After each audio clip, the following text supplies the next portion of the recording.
Hello, this is Eileen, the environmental educator, and in this video, we're going to talk about some of the after effects of Hurricane Ian, which is a rare but dangerous flesh-eating bacteria is infecting Florida residents. This is Fox Weather. This is another Fox Weather article.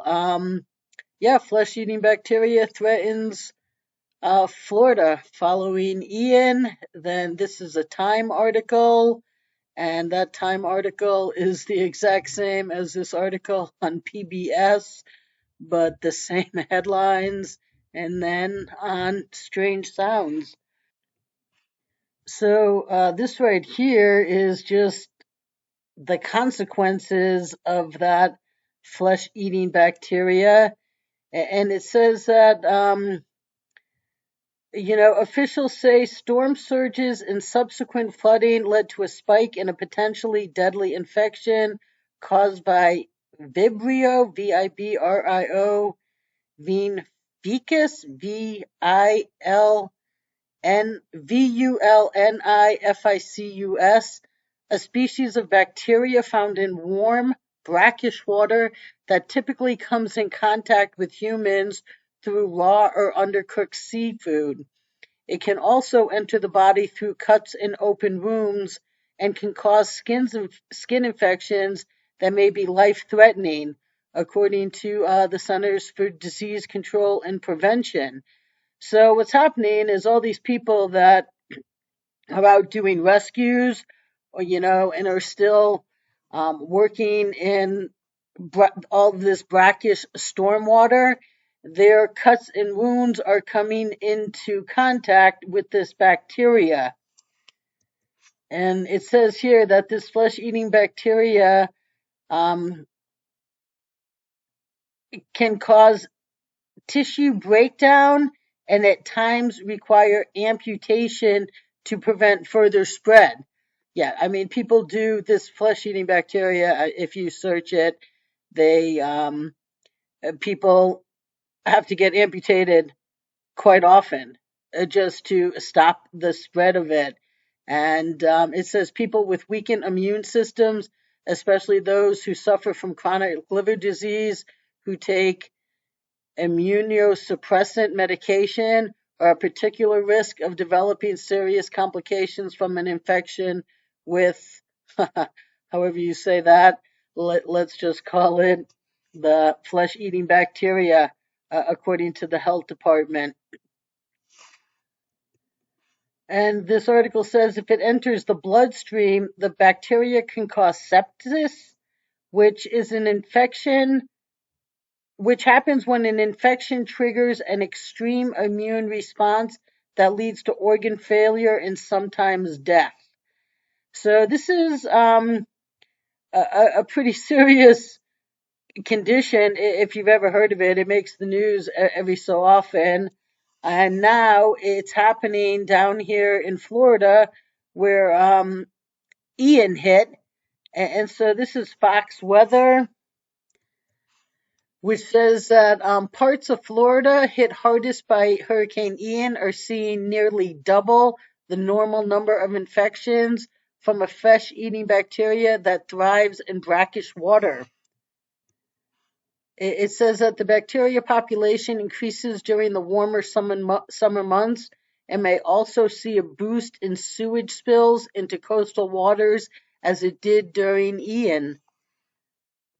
And it says infections typically start when open wounds, cuts, or scratches come into direct contact with warm brackish water.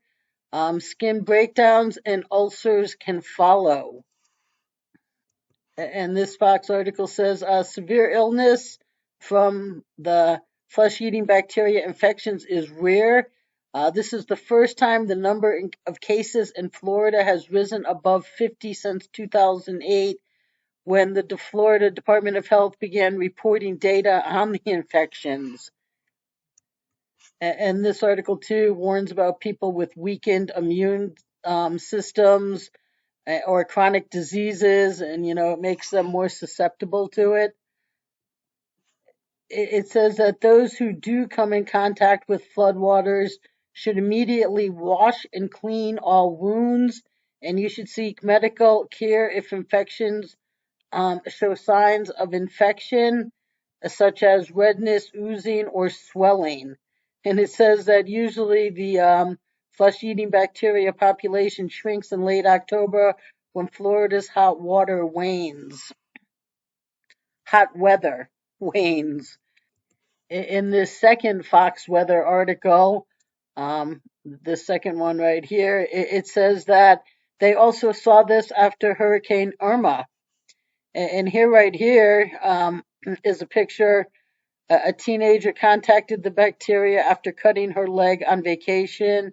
She spent a month in the hospital and endured 17 surgeries and is still recovering 2 months later.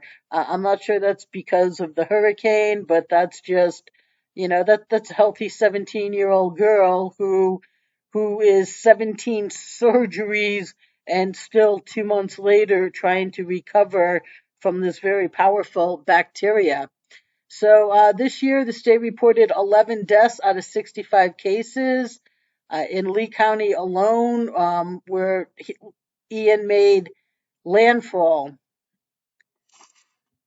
And it says that last year, the state only registered 34 cases, and then in 2020, there was 36 deaths. And that with Irma, 11 people died out of the 50 who were sickened with the bacteria. So this is a very powerful bacteria that can have devastating consequences up to and including death. And outside of the danger from hurricanes, it says that raw oysters in summer are a frequent carrier, and that's actually how a lot of people get the disease is eating raw oysters. And it says one of the fatalities with Ian was a volunteer who came down there, who was just trying to help out. And, they were in the water and caught the diseases, and they're one of the fatalities. So do-gooders, it doesn't always work out in your favor. This is what it looks like under a microscope here. And this same Fox Weather article says, again, if you have compromised immune systems or kidney or liver disease, it can be worse. But it says most healthy people exposed to it do not get sick or have mild cases that do not require treatment. And it says about 80,000 cases a year are reported in the U.S. 65% of them are caused by eating contaminated shellfish. And about 100 people die annually, according to the CDC, with a majority of infections occurring from May through October, which coincides with warm water. So this is, pictures of the very seriousness of what a small little bacteria can do to you. And I don't really like the gore of things or blood and guts. I could never be a doctor, but right, people walking through this standing water here, if they have a cut or a wound on them, that they are susceptible to it. And right now, down in Florida, there's more cases from people that are helping clean up, or people that were just out caught in the floodwaters, and this is becoming a little situation down here in Florida as one of the post effects of Hurricane Ian. So, even when these hurricanes and destructive events are over, they're not necessarily over. So, this was just covered a lot of places, and it's just good to know, when they tell you to stay out of all of that flood water, it's for reasons like this. It truly is for your health.